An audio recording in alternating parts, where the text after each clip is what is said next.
Paul here from My Perfect Failure, helping you turn your failures into successes and your setbacks into opportunities.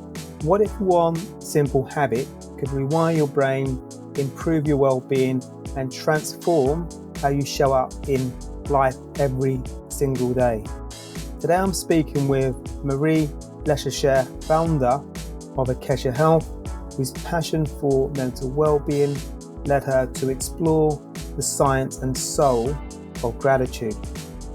In this conversation, Marie shares how developing a daily gratitude practice shifted her mindset, boosted her creativity, and helped her navigate life with more clarity and resilience. We explore how gratitude can interrupt negative thinking, improve emotional balance, and even unlock better decision making. Marie also breaks down the difference between internal and external gratitude and how you can start experiencing its benefits immediately. So if you're ready to start seeing the good, feeling more empowered, and navigating challenges with a clearer mind, listen now wherever you get your podcasts. Who knows what Jay-Z, J.K. Rowling, Bill Gates and Oprah Winfrey all have in common? Okay, I will tell you then. They have all overcome failure in one shape or form to go on to gain success in their respective careers. Welcome to My Perfect Failure. Join us as we delve into the world of our perfect failures. We will interview, explore, and discuss how our perfect failures can lead us to success. Join us and tune in. Welcome everybody to another episode of My Perfect Failure. Today I'm super excited as I have another amazing guest for you. I put wonderful down, but I think we need an amazing for this guest because she's a returning guest. Our guest today is the founder and CEO of Akesa Health, a startup offering a self-guided therapy app helping people transform anxiety and distress into resilience. She is a global entrepreneurial executive with over 18 years experience launching tech businesses for General Electric and startups in the US, Asia, Europe, Africa, and the Middle East, so pretty much every continent. She also holds a PhD in chemical biology from the National University of Singapore, executive MBA from Columbia Business School and the London Business School. So a very, very, very, very warm welcome to My Perfect Failure. Returning guest, Marie Lesaicherre. How did I do the surname pronunciation? Marie works perfectly. I'm delighted to be here. Thank you. So delighted to have you back. And I really enjoyed our previous conversations. I think we did record an episode. We recorded an episode, but I think we spoke before then, and I really enjoyed our preamble before that because, yeah, it's always great to meet people that intrigue you and you're really fascinated with not just their journey, but what they've done with the learnings and their experiences and so forth, and the fact that you're helping people with Akesa Health, which is we're going to talk about in a second. But for people that haven't had an opportunity to listen to the first episode, which I will put in the show notes, which was a fascinating discussion, lovely discussion, it'd be lovely maybe to get a snippet or maybe provide them with a snippet into Marie. And I don't know where you want to start with, it's entirely up to you. Let's start with the beginning.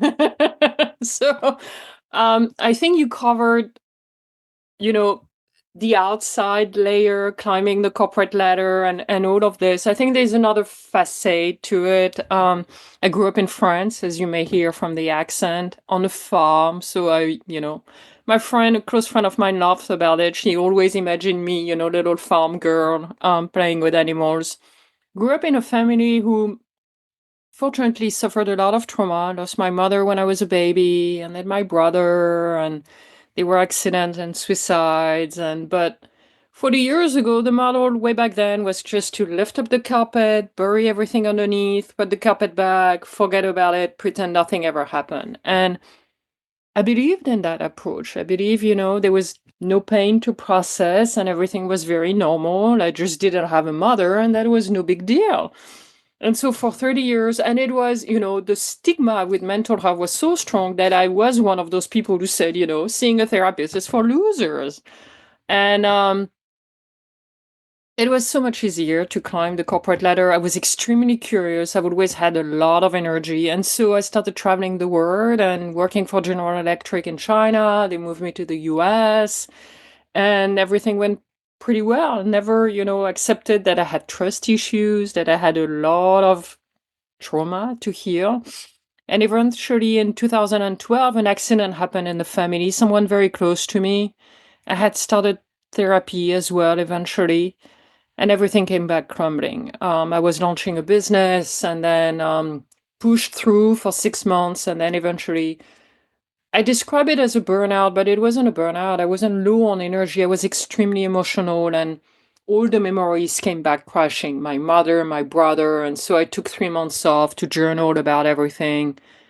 Eventually had to drop the business and then went on a healing journey. And so the next few years were the roller coaster of dealing with the pain, feeling better, launching more businesses, traveling the world, getting very interested in everything I could lay my hands on.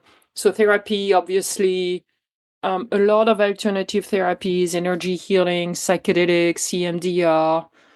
And eventually, a few years later, coming back to the US and getting out of it and realized the shortage of affordable, scientifically developed solutions, founding Akesa Health, and putting everything back into shape and looking back into the journey and now finishing a book about all of this. Yeah.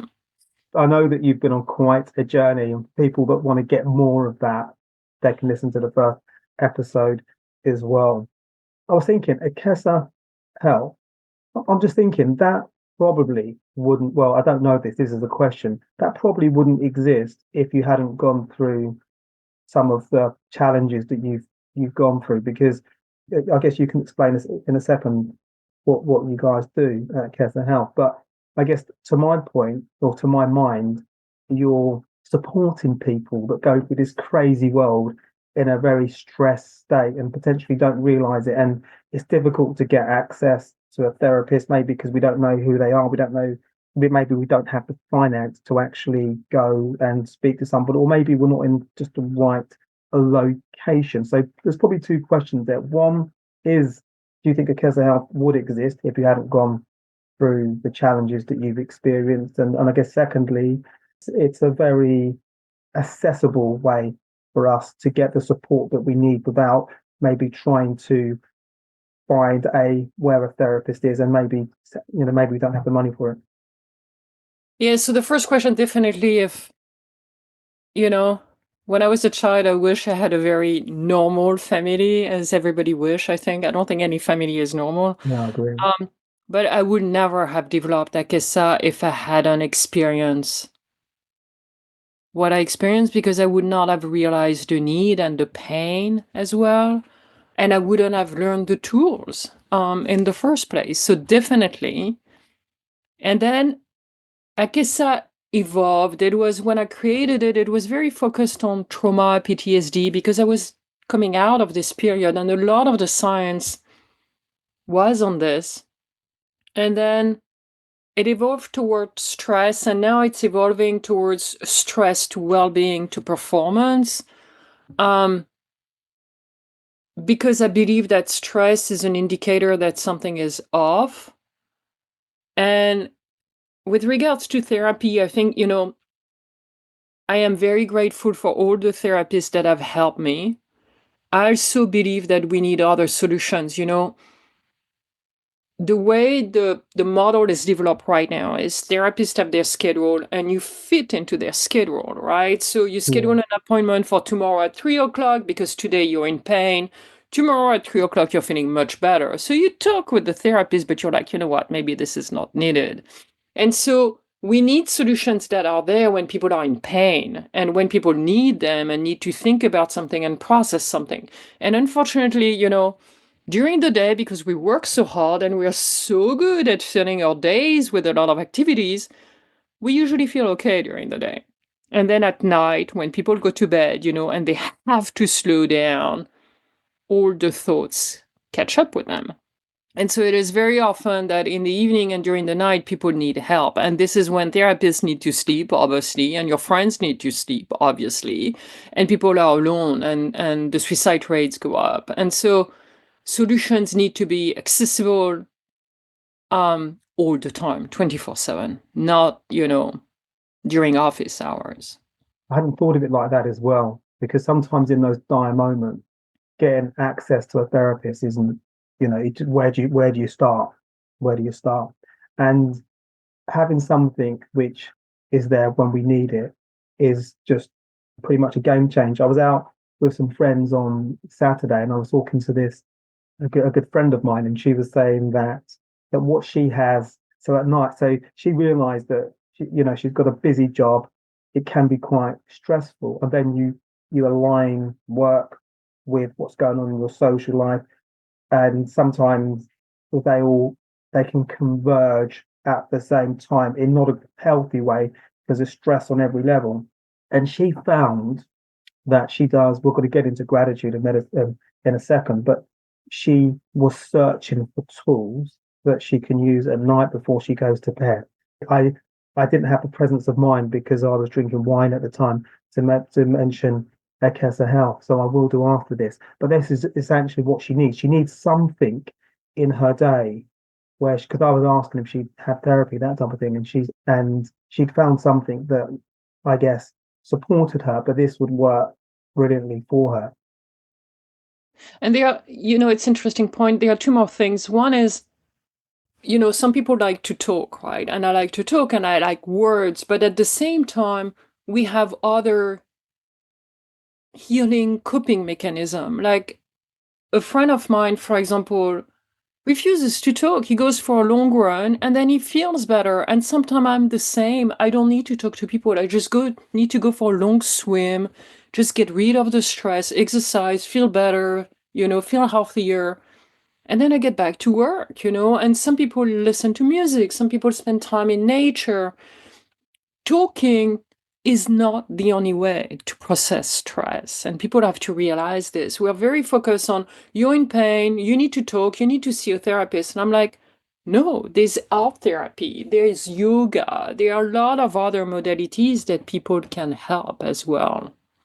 And the second point is, I've been fascinated with neuroscience. When you think about the brain, it's not that many generations ago when we didn't have laptops and cell phones and so much information, invading us. And so the brain is still trying to play catch up. We spend the day submerged by a lot of data, a very hectic, intense, fast-paced life. And don't get me wrong, I'm one of those people who run a lot of things at the same time. But we need this time to just unwind at the end of the day. We can't go 200%, 0% sleep. It doesn't work this way.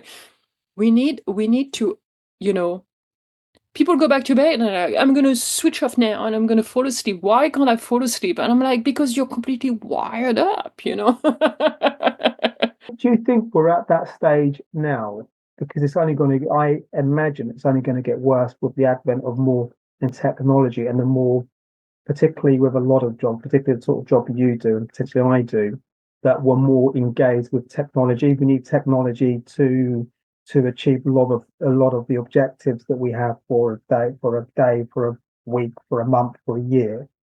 Do you think it's becoming more important that we build interventions into our working day?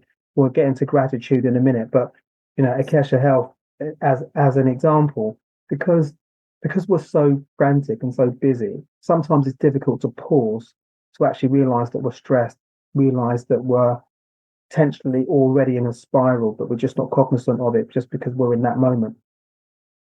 I think it's good to pause. I think it's good to have One of the advisor tells me sometimes to take the high road and just be very, and we talked about this, be very intentional about technology is there to help us, not to drive our lives.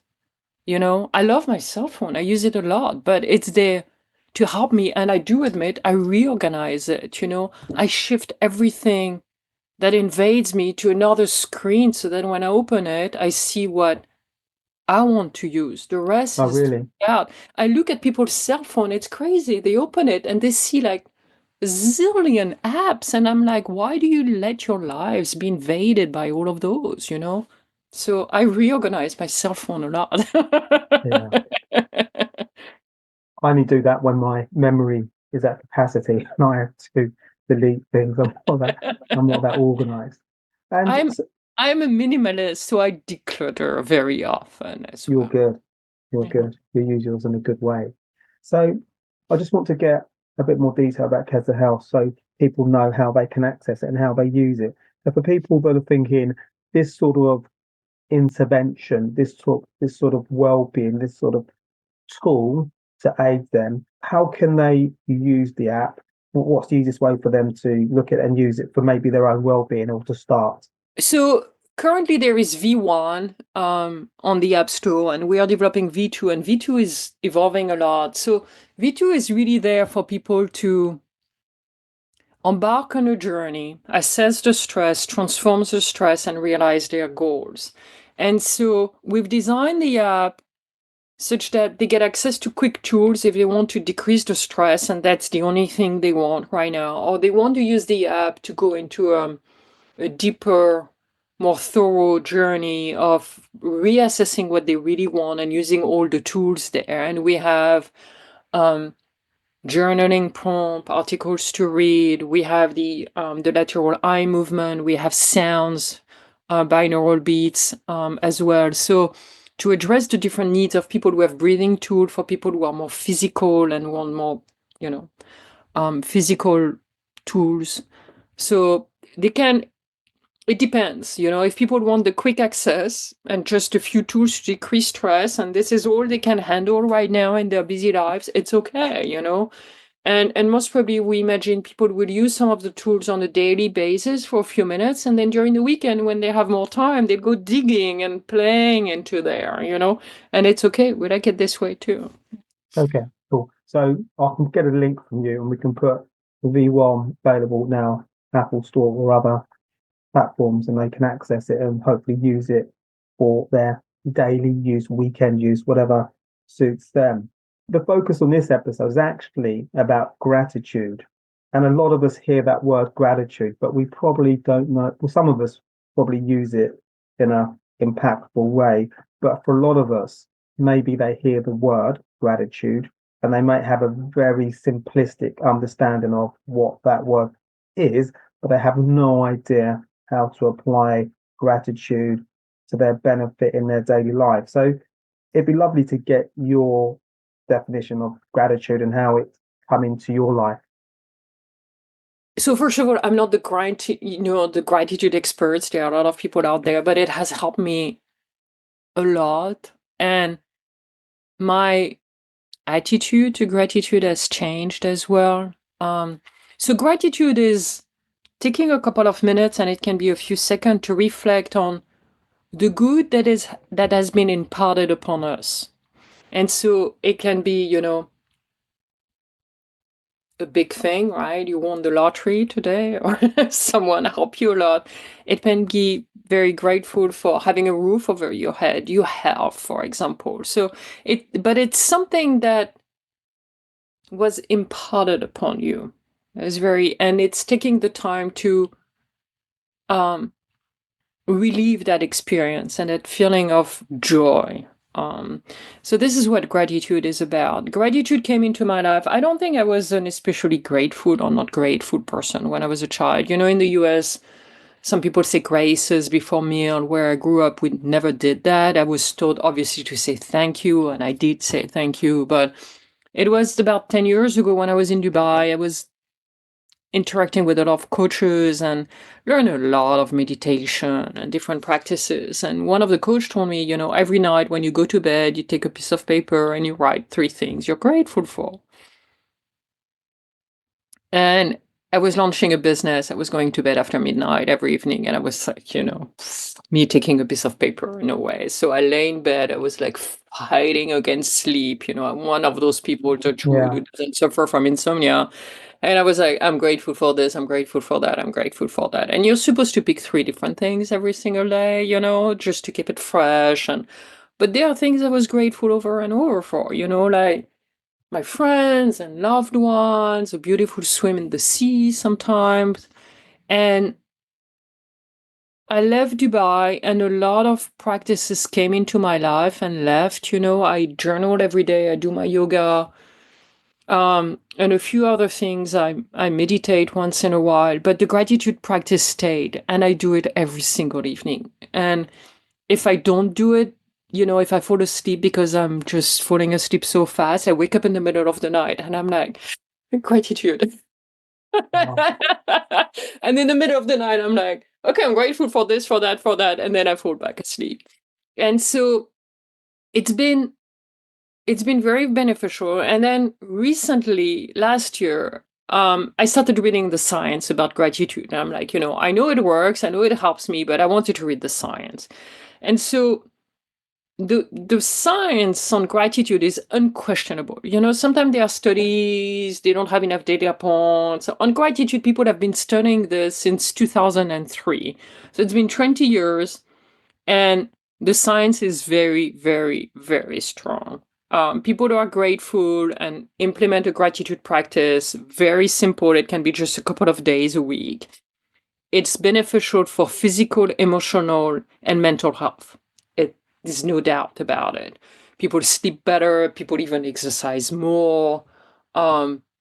It's it helps fighting against depression, and we can explain the whole mechanism. I'm just going to pause here, but it's so easy to use. It sounds almost cheesy, when people tell you, "Hey, just be grateful," but it's really easy and it works.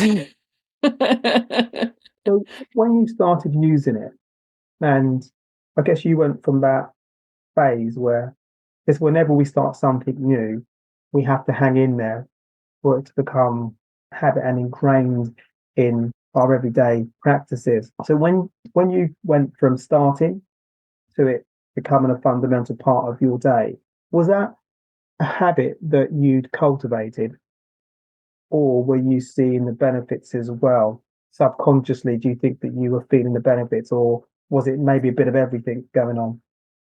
I don't think I noticed the benefits at the beginning. I just liked doing it. And so this is why it's stuck, actually. It feels good when you go back Yeah. at night instead of thinking about everything you didn't do and you have to do the following day. Instead, you think about everything that went well during the day.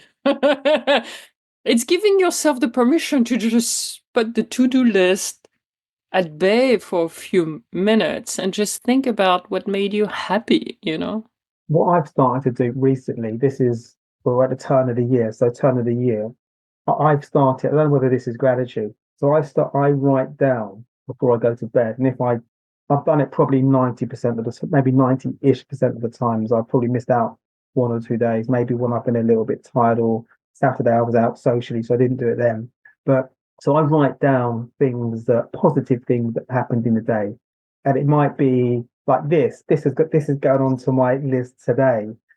It might be that I an email to somebody that I've put it off, or maybe there was a little bit of fear in doing that, or maybe I've called somebody. So, or it may be that I've just done something that I helped somebody or something unexpectedly. So or it might be that I exercise. So anything that is positive that I think actually that's a positive, I try and write that down. I'm not sure if that's gratitude. It's a little bit different than gratitude. Like would be, and I've read that in another book recently. This is really giving yourself a tap on the back for things that you've accomplished during the day, which is really helpful too. Gratitude is reflecting about the good you receive during the day. You know, the opportunity to talk to someone, seeing something beautiful, receiving something. Okay. And with gratitude, what's your method? Is your method to maybe think it? So, but when you go to bed at night, are you thankful for your family? Are you thankful for work? Are you thankful for your friends? Are you thankful for your health? Do you think those things, or do you write them down?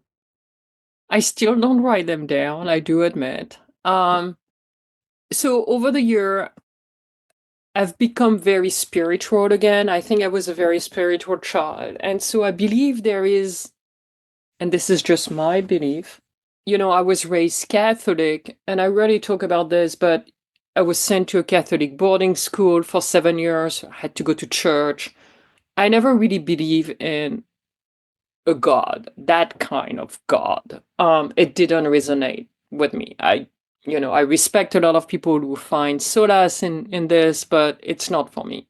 However, I believe in a spiritual kind intelligence out there, you know, that supports you, and so I believe in a bit of benevolent intelligence, the spiritual word. And so in the evening, I talk to this energy and I say, hey, today this, then well. So I kind of talk in my head to instead of writing it down. And I say, this was nice. I'm grateful for this. I'm grateful for that. This was interesting. You know, yeah. I love that idea because it's almost that you're using gratitude, but you're also, so that to me, that's quite an impactful way to do it because you're almost having a conversation, and Exactly. Yeah. which is very impactful because there's almost a back and forth. So this works for me. I've seen people writing it down. In Akesa, we have a tool with prompts for people to, to write it. Sometimes I write it in Akesa, but I really like to lay in bed and talk about this, you know. Yeah. So what prompted you to, I guess, engage it or just become more cognizant of it, or maybe to be more in tune with the undoubted benefits that gratitude provides? Was there a moment in your life, or is this just like an organic part of your journey, whether it be for Akessa or maybe everything? I think it shifted last year. So when I read the science, I was like, okay, there's definitely a lot of science about this. I'm not the only one thinking about this, obviously. And then the other thing is, I was talking one day to one of the advisors with Akesa, and supposedly she told me, you can only have one emotion at a time. And I still don't agree with this. But she was like, you can't be happy and angry. You can't be two emotions at the same time. So once again, I don't agree with this. Sometimes I am frustrated and excited at the same time. But I was like, this is interesting. And so they were launching Akesa, and last year there were difficult times when I'm annoyed, and I realized that if I would pause and think, you can go very quickly into a negative circle, right? I mean, I'm not someone who falls into depression. I get anxious and I get frustrated, but you need to snap yourself out of it as quickly as possible. And being grateful is one way to snap yourself out of it. You're like, wait, what is it that you can be grateful for now? And sometimes it's related to the situation. I'm like, okay, it's pushing me to realize something I needed to realize. Or sometimes I pick something else, but it interrupts immediately this negative thinking. It gets me into a more creative, resourceful, problem solving mindset, and then I can go on and keep on working. And so it's that's when I realized that just this snap gratitude moment can help you shift your mindset very quickly. And for me, it works very, very, very well. Some people have breathing exercise. My friends would tell me relax, which absolutely doesn't work. But if I think about something grateful, it snaps me out of it Mm. immediately. Okay, love that approach. So when you're in those moments, are you able to that the moment you've just described. So now, do you have that ability where gratitude is, because it's been something that is you've been more intentional about over the last year or so, that when you have those difficult moments, and we all have difficult moments, you start a week with great intentions, and then things will happen. It'll be a phone call, there'll be some confusion over something with a colleague, or whether it be work or personal life, there can be confusion. Are you able to think, okay, I know where this is going. Let me use some gratitude so I deal with this in a respectful and I acknowledge that I'm privileged, or something along those lines. So it's not even that. So for example, something didn't work out, right? I pick gratitude maybe about this event, but maybe about something else. And sometimes it snaps me out of this event altogether into something else. It's not only about processing the negative thing, it's just getting out of the whole negativity altogether. Yeah, which is a wonderful tool to have, because I think when we're in that negative space, that takes us down a rabbit hole. That when do we come out of that rabbit hole? It can affect us for the rest of the day.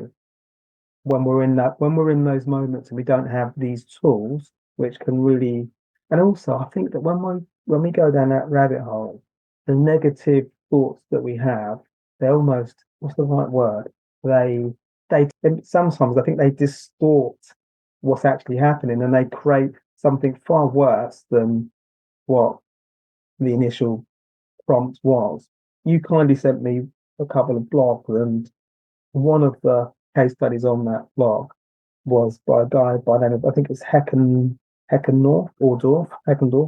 and he talks about negative thinking, so RNT, and that's something that I hadn't thought about before. And he talks about using gratitude. People that are able to use gratitude show, forget the exact results, but if we can employ gratitude, then those people that I think were in his study or her study suffered far less from negative thinking And depression. From repetitive negative thinking, sorry. And I've been reading a lot about optimism, and I'm an optimistic person by nature, but and Seligman has studied this a lot, but sometimes a negative event happens and optimists say it's just one event. It doesn't mean the rest is going to go bad. People who are pessimistic say something bad happened, everything else is going to be bad. Like, I tore my toes, my wife is going to leave me, or I don't know, it's like it has nothing to do with each other. But pessimists just stretch everything all over, right? And on top of it, they prolonge it in the future. Something bad happened today, so it will be bad tomorrow. Optimistic are like, something bad happened today, something bad happened today. Tomorrow is just another day, right? Obviously. And so the negative thinking and the depression is just staying in this, and it's brooding over what is dark and then spreading it out as well. And so this is where gratitude can snap me out of this. And in one of the studies, they talk about insomnia, right? The reason why I like to do gratitude at night, and I often tell people to do it at night, is because night is difficult, right? In the morning, you have the whole day to do a lot I struggle in the morning. But at night, everything catches up with you. And so stopping this negative thinking, is very beneficial as you fall asleep as well. And, a lot of spiritual people say the way you fall asleep is the way you wake up as well, right? So falling asleep on a higher note, usually you wake up on a higher note. Yeah, and that's what my friend was saying on Saturday, that impacts her.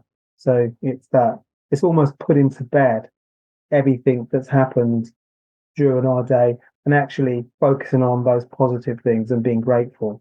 And that, because and they say, and I imagine actually that when we are practicing gratitude, it changes our energy. So we're getting rid of all that negative energy, which can build up very easily. We can build up negative energy, and then we're actively were exploring the good, because good does happen in our days. But I think over time we get so used to operating in a certain way, almost operating in deficit, because not really taught to focus on the good stuff. And there's so much, I don't know about you, but there's so much negative stuff on the news. It's not just our lives. It can be, sometimes I'll be working away and I can't listen to I have to turn off the radio because it might be negative stories from anywhere. So I don't think that helps either. And it can really add to maybe other stuff that's going on in our day. Yeah, and a couple of points about this. So, first of all, negative news sell, right? Positive news doesn't sell very well. So Yeah. they are in the business of selling, drama. I mean, I still read the news because, I like to be informed about what's happening. One thing I wanted to mention, a couple of things I wanted to mention is I don't want to give the impression that I just see the positive in life. Gratitude helps you notice the positive and just become more pragmatic and better able to handle the negative. I'm not saying everything is beautiful in the world. I'm a scientist by training.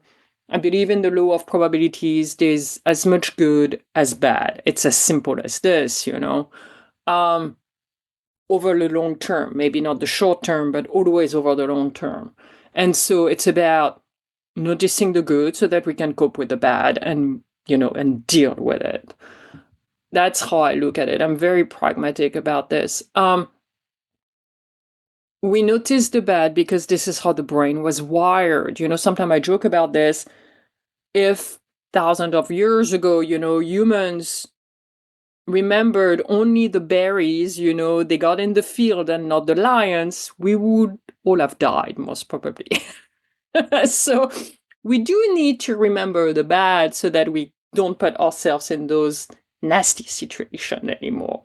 This is how the brain is wired, so it's normal that we remember the bad. It's a coping mechanism, However, it's good to compensate this natural mechanism by thinking about the good as well.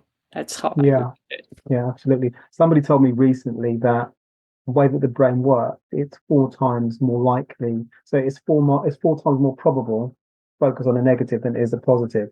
So something that you're wonderfully advocating is gratitude can help with that, because the person that gave the analogy, he's a psychologist, and he was telling me that he and his wife can do 5 good things in terms of the house, but he might do one bad thing, and his wife will focus on that negative thing.